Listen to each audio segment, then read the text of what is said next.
Keperawatan Maternitas dari kelas Faya Abdullah Internasional.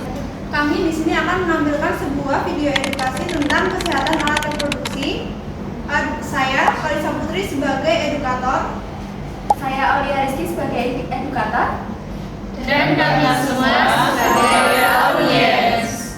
Selamat menyaksikan.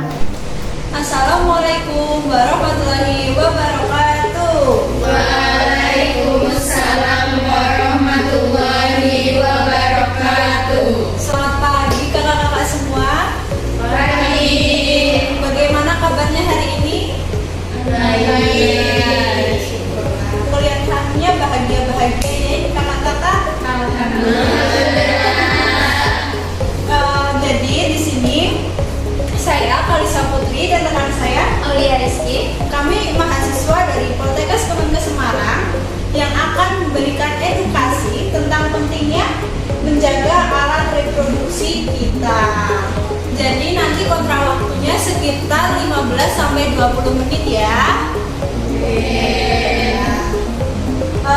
Kami mulai ya. Sebelumnya kami mau tanya nih, kakak-kakak tahu tidak apa itu menjaga alat reproduksi? Oke, jadi kita akan menjelaskan ya. Yang pertama, apa sih kesehatan reproduksi itu? Kesehatan reproduksi itu merupakan suatu keadaan fisik, mental, sosial yang utuh dan hanya bebas dari penyakit kecacatan dalam segala aspek yang berhubungan dengan sistem reproduksi, fungsi serta prosesnya, atau suatu keadaan di mana manusia dapat menikmati kehidupan seksualnya serta mampu menjalankan fungsi dan proses reproduksinya secara sehat dan aman. Kemudian, Apakah kakak-kakak sekalian paham? Lanjut ya. kemudian apa sih tujuannya dari menjaga reproduksi itu? Tujuannya itu untuk meningkatkan pemahaman tentang kesehatan reproduksi, termasuk organ reproduksi, fungsi, serta cara menjaga kesehatan reproduksi sebelum kakak-kakak nanti nikah. Kemudian ada gambar organ reproduksi ya. Oke, jadi kita akan menjelaskan satu persatu terkait organ reproduksi. Yang pertama ini eksternal ya. Yang eksternal yang pertama ada klitoris. Klitoris itu apa sih? Itu merupakan organ sensasi seksual utama karena kaya saraf. Kemudian ada apa lagi? Kemudian ada lubang uretra. Ini berfungsi untuk mengeluarkan urin atau air kencing kita ya. Selanjutnya ada labia minora, ini di sini temannya. Yaitu berfungsi melindungi lubang vagina dan uretra serta mengandung kelenjar yang menghasilkan cairan pelumas alami. Kemudian di sini ada lubang vagina. Ini yang begini. Lubang vagina ini untuk jalan menstruasi, hubungan seksual, dan persalinan. Selanjutnya ada labia mayora yang besar ini. Itu melindungi organ reproduksi bagian dalam dari infeksi dan gesekan. Yang terakhir ada mons pubis yang ada di ujung ini di sini. Ini untuk melindungi tulang kemaluan dari benturan dan setelah dibentas ditumbuhi rambut di kemaluannya. Dan selanjutnya selain organ reproduksi eksternal, wanita juga memiliki organ reproduksi internal atau yang ada di dalam tubuh. Di sini ada uterus atau rahim, ada serviks ini di sini, kemudian ada vagina di sini, ada ovarium, kemudian ada tulang fallopi. Yang pertama untuk uterus Itu berfungsi sebagai tempat menempelnya hasil pembuahan, tempat janin bertumbuh dan berkontraksi untuk mengeluarkan janin. yang selanjutnya ada serviks. Ini untuk mengatur aliran darah menstruasi ya, kemudian menghasilkan lanjut serviks dan pelebaran saat persalinan. Yang selanjutnya ada vagina. Vagina ini berfungsi sebagai jalan masuk sperma, jalan keluarnya darah menstruasi, dan jalan lain saat persalinan. Kemudian ada ovarium. Ini berfungsi untuk menghasilkan sel telur ya, atau ovum. Yang terakhir ada lubang fallopi. Ini tempat terjadinya fertilisasi atau pembuahan antara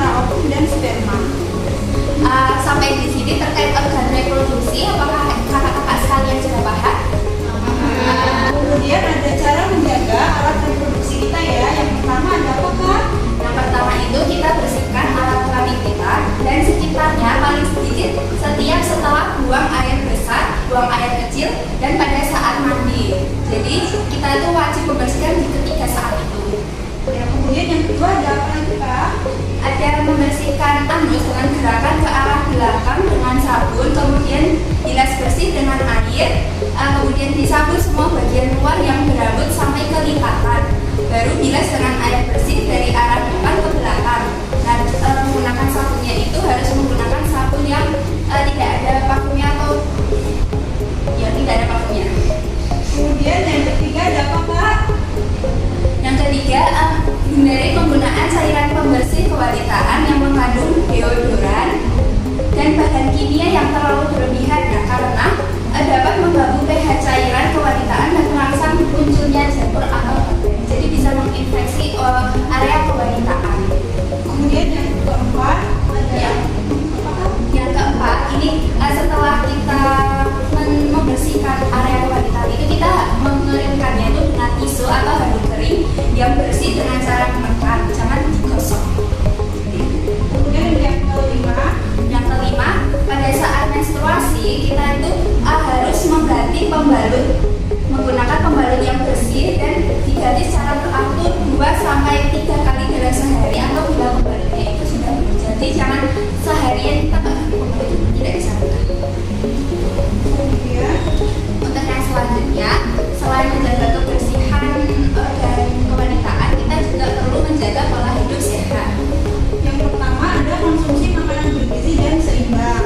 Nah, mengkonsumsi makanan gizi seimbang ini misalnya dengan banyak sayur dan buah segar, mengkonsumsi protein yang berkualitas seperti ikan, telur, kemudian memilih karbohidrat yang kompleks seperti nasi merah atau oat, kemudian minum cukup air, kurang lebih 8 gelas per hari, batasi lemak jenuh, gula dan garam, dan memenuhi zat besi dan asam folat sebelum menikah.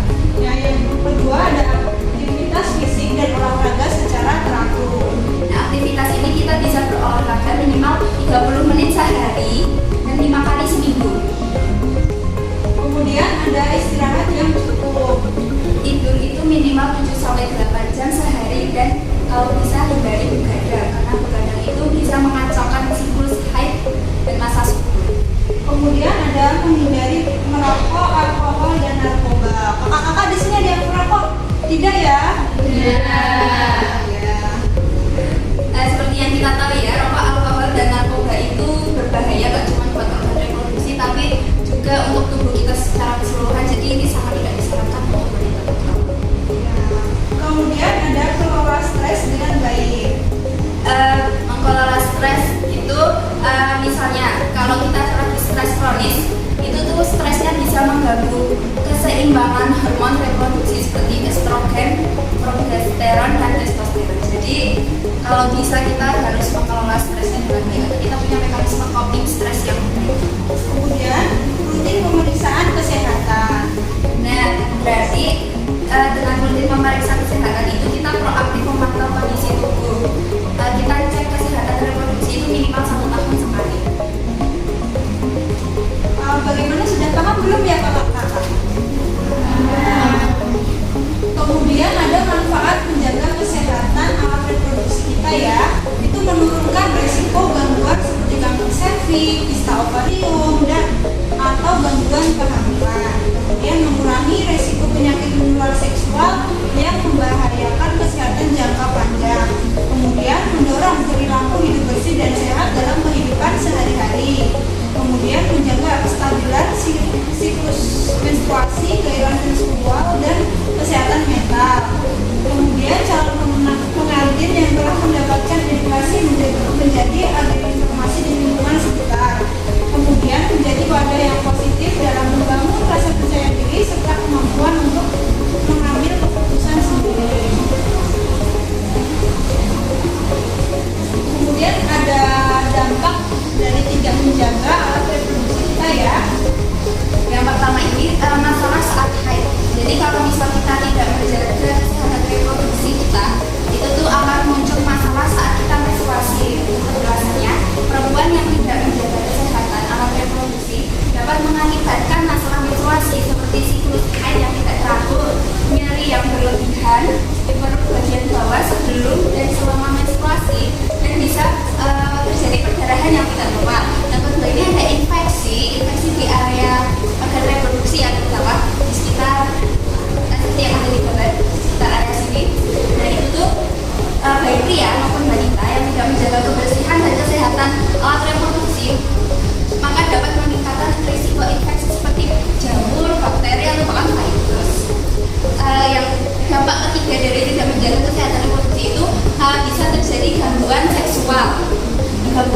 seksual itu seperti infeksi atau gangguan alat reproduksi dapat menyebabkan ketidaknyamanan dan nyeri pada area panggul selama berhubungan intim dengan pasangan. Nah kan kakak-kakak kan calon pengantin ya, jadi sangat disarankan banget untuk menjaga kesehatan reproduksi, terutama untuk saat kalian itu berhubungan intim dengan pasangan atau suami kita. Yang keempat, bisa dapat kalau kita tidak menjaga kesehatan reproduksi itu bisa terjadi kanker dan gangguan hormon.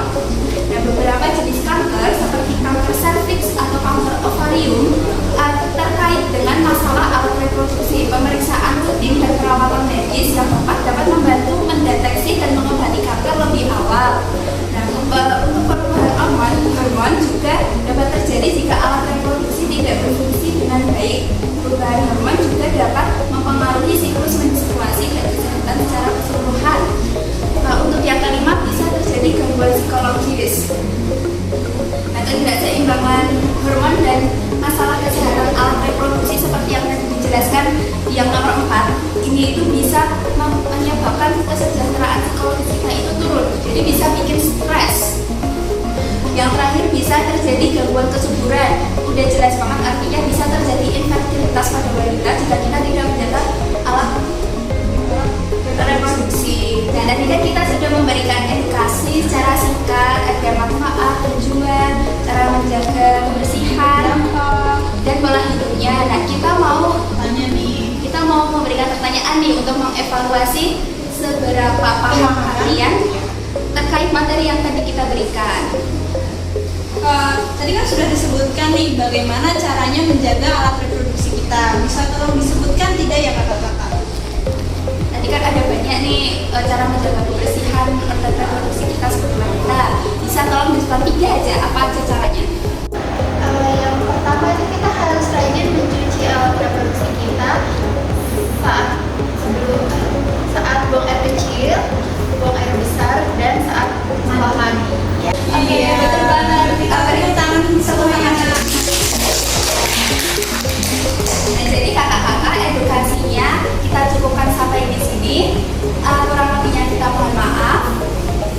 Apabila ada yang mau ditanyakan bisa kontak kami ya kakak-kakak. Sekian.